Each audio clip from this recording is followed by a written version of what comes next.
தமிழக மக்கள் அனைவருக்கும் இனிய மாலை வணக்கம். நவம்பர் 9 ஞாயிற்றுக்கிழமை சரியாக மாலை 5:30 மணிக்கு இந்த வானிலை அறிக்கையானது பதிவு செய்யப்படுகிறது. அதிகாரப்பூர்வ அறிக்கைக்கு இந்திய வானிலை அறிக்கையை பார்க்கும் இது உங்கள் ஏஜேஎஸ் வெதர் அப்டேட் சேனல். தமிழகம் மற்றும் புதுவையின் வானிலை அமைப்பையும் வரக்கூடிய நாட்களில் எந்த மாதிரியான ஒரு வானிலை அமைப்பையும் நம்ம இந்த அறிக்கையில் பார்த்துருவோம். கண்டிப்பாக ஸ்கிப் பண்ணாமல் லைக் பண்ணிவிட்டு பாருங்கள். முடிஞ்ச அளவுக்கு இன்ஃபர்மேஷன்ஸை ஷேர் பண்ணலாம். நம்ம அடிக்கடி சொல்லக்கூடிய ஒரு விஷயம்தான். தமிழகம் மற்றும் புதுவையில் தற்பொழுது பெய்யக்கூடிய ஒரு மழைப்பொழிவு எங்கே அப்படின்றதையும், அதன் பிறகு இப்போ எந்த மாதிரியான ஒரு வானிலை அமைப்பு சூழல் நிலவுகிறது அப்படின்றத நம்ம பார்த்துடுவோம். நம்ம வட தமிழகம் மற்றும் தமிழகத்தின் பிற பகுதிகளில் ஆங்காங்கே ஒரு மழைப்பொழிவை கொடுத்து வரக்கூடிய இந்த நிலைன்னு சொல்லலாம். அப்போ அதாவது வட தமிழக கரை பகுதிகளில் கொடுத்த நிலை மழைப்பொழிவு வந்து தற்பொழுது ஆங்கே ஓய்ந்தும், தென் மாவட்டங்கள் மற்றும் அதனை ஒட்டியுள்ள தென்கடலோர பகுதிகளுக்கும் தென்மேற்கு தொடர்ச்சி மலை பகுதிகளிலையும் மழைப்பொழிவு ஆங்காங்கே நம்ம எதிர்பார்க்கப்பட்ட ஒரு சூழ்நிலை. அதாவது 8, 9, 10 இந்த தேதிகளெல்லாம் பார்க்கும்பொழுது அங்கே மழைப்பொழிவு தொடரக்கூடிய ஒரு சூழ்நிலையாக இருக்கும். படிப்படியாக தெற்கு நோக்கி முன்னேறும் அப்படின்ற மாதிரி நம்ம ஏற்கனவே கொடுத்த அறிக்கையின்படி தான் தற்பொழுது மழைப்பொழிவானது தென் மாவட்டங்களில் சில இடங்களில் மழைப்பொழிவு பதிவாகி வருகிறது. இது எதன் காரணமாகவும் நம்ம ஏற்கனவே சொல்லியிருக்கோம். அதாவது தென் கடலோரத்தை ஒட்டிய பகுதிகளில் நிலவக்கூடிய வளிமண்டல சுழற்சியின் காரணமாக ஆங்காங்கே ஒரு மழைப்பொழிவை ஏற்படுத்தும் அமைப்பாக இருக்கக்கூடிய ஒரு அமைப்பு. அதிகபட்ச மழைப்பொழிவாக தென்காசி மாவட்டத்தின் சிவகிரி பகுதிகளில் 43 மில்லிமீட்டர் அளவிற்கு ஒரு மழைப்பொழிவும், ஆயக்குடி ஆறு, கருப்பாநதி அணை 5 மில்லிமீட்டர், இப்படி சில இடங்களில் லேசானது முதல் பெய்யக்கூடிய இடங்களில் சற்று கனமாக ஒரு இடங்களில் மழைப்பொழிவு பதிவாகக்கூடிய ஒரு அமைப்பாக தென்காசி மாவட்டத்தின் பகுதிகளிலும் சரி, தென் கடலோர பகுதிகளான ராமநாதபுரம் மாவட்டத்தின் தங்கச்சிமடம் பகுதிகள் 15 மில்லிமீட்டர், மண்டபம் 2.6, முதுகுளத்தூர் 1.4, பாம்பன் பகுதிகள் 1.4. அடுத்தபடியாக பார்க்கும் பொழுது மதுரை மாவட்டத்தின் பரவலான இடங்களில் சில இடங்களில் மழைப்பொழிவை கொடுத்துள்ளது. சித்தாம்பட்டி 42.4 மில்லிமீட்டர், மதுரை ஏர்போர்ட் பகுதிகள் 30. அடுத்தபடியாக திருமங்கலம் 28.1 மில்லிமீட்டர், மதுரை நார்த் 19.8, மேலூர் பகுதிகள் 16.1. இன்னும் சில இடங்களில் மதுரை மாவட்டத்தின் சில பகுதிகளிலையும் தென் முனை பகுதியான கன்னியாகுமரி மாவட்டத்தின் பரவலான இடங்களில் மழைப்பொழிவு கொடுத்துள்ளது. பூபதிப்பாண்டி அதிகபட்சமாக 25.8 மில்லிமீட்டரும், திருப்பரப்பு 23.6, சித்தாறு 14.6 மில்லிமீட்டர், குருத்தங்கோடு 14, இப்படி கன்னியாகுமரியின் பகுதிகளில் மழைப்பொழிவையும், அடுத்தபடியாக திண்டுக்கல் மாவட்டத்தின் பகுதிகளில் சில இடங்களில் லேசான ஒரு மழைப்பொழிவு, ஈரோடு மாவட்ட சத்தியமங்கலம் பகுதிகளில் சில இடங்களில் மழைப்பொழிவு, அதாவது லேசான மழைப்பொழிவுன்னு சொல்லலாம். அதை கோவை மாவட்டத்தின் வால்பாறை பகுதிகள், சின்கோனா, சின்னக்கல்லாறு, இப்படி இது போன்ற பகுதிகளிலையும் ஒரு லேசான சில மணி நேர மழைப்பொழிவாக ஆங்காங்கே சில இடங்களில் அமைந்துள்ளது.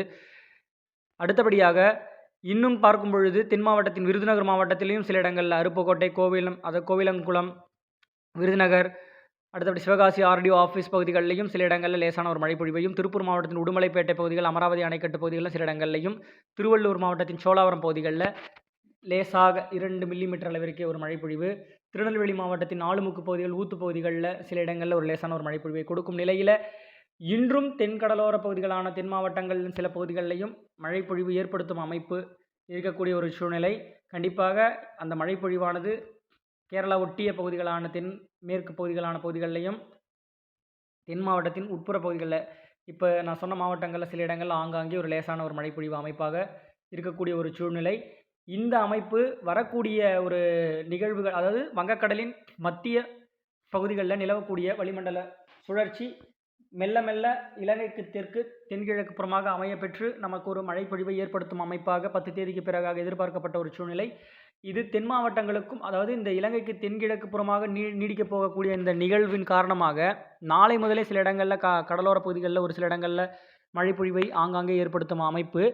அப்படியே படிப்படியாக 11ஆம் தேதி 12ஆம் தேதியெல்லாம் இந்த நிகழ்வு எந்த அளவுக்கு இலங்கைக்கு வடக்கு புறமாக எப்போ ஒரு நிகழ்வு வந்து இலங்கைக்கு வட இலங்கை ஒட்டி தமிழகரை அமையும் பட்சத்தில் கிழக்கு காற்றின் ஈர்ப்புகளும் வடகிழக்கு காற்றின் ஈர்ப்புகளும் இருந்தால் மட்டுமே நல்ல ஒரு கனமழை ஆங்காங்கே ஒரு இடங்களில் தொடர்மழையை ஏற்படுத்தும் அமைப்பும், தெற்கு காற்றின் உள்ளீடுகள் அதிகமாக இருக்கும் பொழுது தீவிர மழையாகவும் அப்படி இருக்க ஒரு சூழ்நிலை இருக்கும். இப்போ இந்த நிகழ்வு வந்து ஒரு வளிமண்டல சுழற்சியாக ஒரு குறைந்த காற்றழுத்த தாழ்வு பகுதி என்ற நிலையை மட்டுமே அடையக்கூடிய ஒரு சூழ்நிலையாக இப்போ முதற்கட்ட ஒரு சுழற்சியானது, இப்போ நிலவக்கூடிய அந்த சுழற்சியானது இப்போ மெல்ல மெல்ல நகர்ந்து வருகிறது. இதன் காரணமாக தற்பொழுது இருக்கக்கூடிய ஒரு வானிலை அமைப்புன்னு பார்க்கும்பொழுது வடகிழக்கிலிருந்து வரக்கூடிய ஒரு காற்று, இந்த காற்றானது என்ன பண்ணும் அப்படின்னா, நம்ம ஏற்கனவே சொல்லியிருக்கோம், ஒரு குளிர் மிகுந்த ஒரு காற்றானது அதற்கு வெப்பம் கிடைக்கும் பொழுது ஆங்காங்கே சில இடங்களில் மழைப்பொழிவு ஏற்படுத்தும் அமைப்பாக கடலோர பகுதிகளில் காலை வேளை வெயில் வந்ததும் ஆங்காங்கே ஒரு மழைப்பொழிவு கொடுக்கும் பொழுது மதியம் இந்த 11, 12 மணி வாக்கிலெல்லாம் உட்புற மாவட்டங்களில் சில இடங்களில் மழைப்பொழிவு ஏற்படுத்தும் அமைப்பாகவும், மாலை நேரங்கள்லாம் பார்க்கும்பொழுது குளிர்ந்த சீதோஷ்ண நிலையாகவும், சில மேற்கு தொடர்ச்சி மலை மாவட்டங்கள்ல மேற்கு மாவட்டங்கள்ல சில இடங்கள்ல ஆங்காங்கே ஒரு ஒரு மழைப்பொழிவு என்பது அந்த மாலைக்குள்ளாக இருக்கக்கூடிய ஒரு அமைப்பாக இருந்தாலும், குளிர்ந்த சீதோஷ்ண நிலை மட்டுமே இரவு நேரங்கள்ல நிலவக்கூடிய ஒரு அமைப்பு. இது வந்து வடகிழக்கு காற்று மட்டுமே வரக்கூடிய ஒரு சூழ்நிலையாக இருக்கும் பட்சத்தில, இப்ப வரக்கூடியது வந்து பார்க்கும்பொழுது வடகிழக்கு காற்று மட்டுமே வரக்கூடிய ஒரு சூழ்நிலையாக இந்த நிகழ்விற்கு செல்லக்கூடியதாக இருக்கிறது. இது எதன் காரணமாக இந்த நிகழ்வு தீவிரமடையாம இருக்கிறதுக்கு ஒரு சூழ்நிலை என்ன அப்டின்னா, மெயின் ரீசன் பார்க்கும்பொழுது பிலிப்பைன்ஸ் கரை அருகே பிலிப்பைன்ஸ் தீவுகளுக்கு நடுவே பார்த்தீங்கன்னா, அங்க ஒரு தீவிர புயலானது ஃபுங் வாங் என்ற ஒரு புயலானது அங்க கரையை கடந்து ஒரு மழை பொழிவையும், சேதத்தையும் ஏற்படுத்தி வரக்கூடிய ஒரு சூழ்நிலை. காற்று என்ன பண்ணுதுன்னா, இங்கேருந்து நிலநடுக்கோட்டு வழியாக பயணிக்கக்கூடிய காற்றையும், வடகிழக்கு பகுதிகள்ல இருந்து வர சில காற்று ஒரு பகுதியையும் ஈர்ப்பும், கிழக்கு காற்று வராம அந்த இடத்துல ஒரு கட்டுப்பாட்டாக வைத்துக்கொள்ள இருக்க ஒரு சூழ்நிலையால, இப்ப இருக்கக்கூடிய வங்கக்கடல் நிகழ்வு வந்து பார்த்தீங்கன்னா, ஒரு தீவிரமடையாத ஒரு சூழ்நிலைன்னு சொல்லலாம். இத அது நமக்கு கிடைக்கப்பெறுகின்ற ஒரு வெப்பத்தை எடுத்துக்கொண்டு அங்கே நிகழ்வுகள் உருவாகிருச்சு. ஆனா, காற்று அதற்கு ஏற்றார் போல் அமையாத ஒரு செட்டிங்ஸ் அமையலன்னு சொல்லலாம்.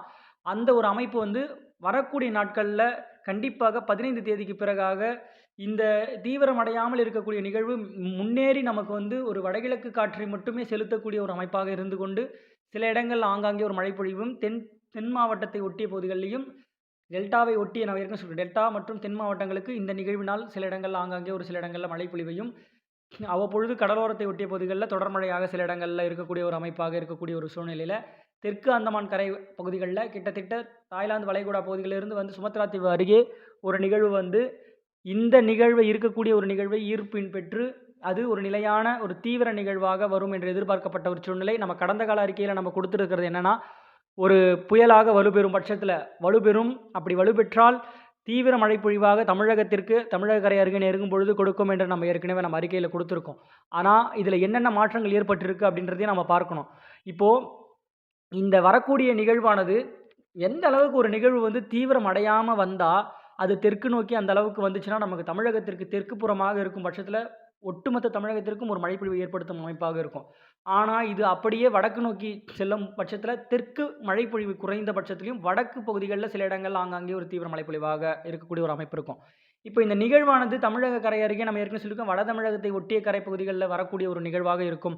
ஆனா, இந்த நிகழ்வு வந்து இப்ப எந்த அளவுக்கு தீவிரமடைய போகுதுன்னு தான் பார்க்கணும். ஏன்னா, நான் ஏற்கனவே இப்போ அங்க இருக்கக்கூடிய இந்த தீவிர புயலானது வந்து பார்த்தீங்கன்னா, காற்றெல்லாம் கட்டுப்பாட்டுல வச்சிருக்கிறது.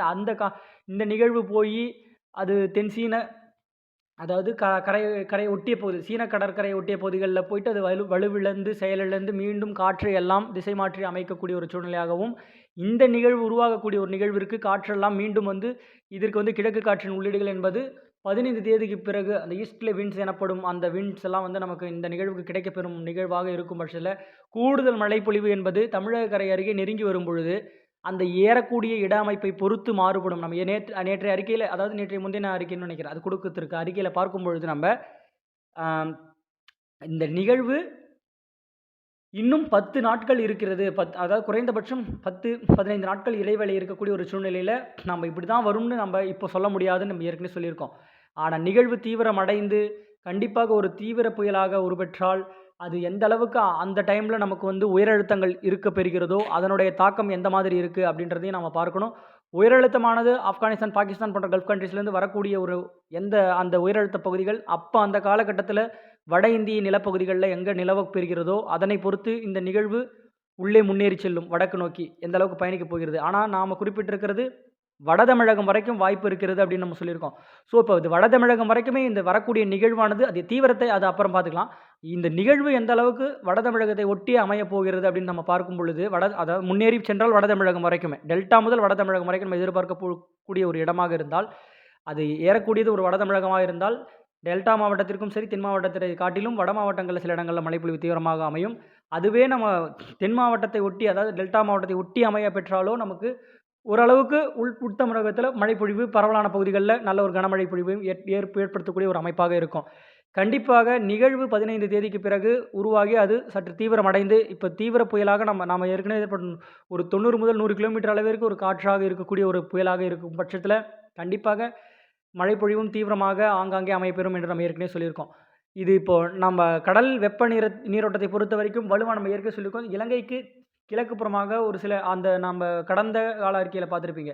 இலங்கைக்கு கிழக்கு புறமாக இருக்கக்கூடிய இடங்களில் ஒரு வலுவான நீரோட்ட அமைப்பும் இருந்தக்கூடிய ஒரு சூழ்நிலையும், ஆந்திர கரையோரத்தை ஒட்டிய பகுதிகளிலும் சரி, வடக்கு புறமாக இருக்கக்கூடிய சில இடங்களில் ஒரு வலுவான நீரோட்டமாக இருக்கக்கூடிய ஒரு அமைப்பு. வங்கக்கடலின் வெப்ப நீரோட்டங்கள் சாதக சூழ்நிலையாக ஏற்படும் தருவாயிலும், அடுத்தபடியாக உயரழுத்தத்தின் தாக்கங்கள் எப்படி இருக்குது அப்படின்றதை பொறுத்தும் நமக்கு தீவிர நிகழ்வுக்கு காற்று பெறப்படுகின்றதை பொறுத்து இந்த நிகழ்வு தீவிரமடைந்து அது நம்ம நல்ல ஒரு மழைப்பொழிவை அடுத்தடுத்த நாட்களில் அதற்கான ஒரு சூழ்நிலை இந்த சீனக்கடல் நிகழ்வுகள் செயலிலிருந்து நமக்கு கிழக்கு காற்று அலைவுகளை கொண்டு வரும் பொழுது கண்டிப்பாக 15 தேதிகள் காலகட்டத்திற்கு பிறகு நல்ல ஒரு மழைப்பொழிவை ஏற்படுத்தும் அமைப்பாக இருக்கும். வானிலையில் ஏதாவது ஒரு சிறு மாற்றங்கள் இருந்தாலும் உடனுக்குடன் அறிவிக்கின்றேன். வானிலையோடு இணைந்திருங்கள். நன்றி, வணக்கம்.